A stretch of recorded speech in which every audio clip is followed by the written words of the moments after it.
நீங்கள் தாராளமாக தண்ணி மோட்டார் போட்டுக்கலாம், லைட்டு போட்டுக்கலாம், கேமரா ஃபுல்லாக ரன் பண்ணிக்கலாம், எவ்வளோ ஃபேன் வேணால் யூஸ் பண்ணிக்கலாம். அந்த மாதிரி வந்துடுது. அதனால் உங்களுக்கு சராசரியாக கரண்ட்டு பில்லு ரூ. 1800 ரூ. 2500 வந்துச்சுன்னா, இந்த மாதிரி 2 கிலோவாட் சிஸ்டமும் நீங்கள் போடலாம். ஆனால் நாங்கள் கொடுத்துருக்கிற இன்வெர்ட்ரு வந்து 3.3 கிலோவாட்டு. ஃப்யூச்சரில் வேணும்னா நீங்கள் இன்னும் 2 பேனல் அதை சேர்த்துக்கிட்டு 3.3 கிலோவாட்டில் நீங்கள் 15 யூனிட் உற்பத்தி பண்ணினாலும் உற்பத்தி பண்ணிக்கலாம்.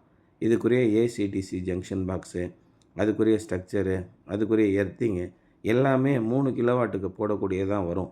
2 கிலோவாட்டுக்குன்னு ஒன்று இல்லை. அதனால் 3 கிலோவாட் இன்வெர்ட்ரு, 3 கிலோவாட்டுக்குரிய கட்டமைப்புகள் எல்லாத்தையும் கொடுத்து 2 கிலோவாட்டு பேனல் தான் நம்ம கொடுக்குறோம்.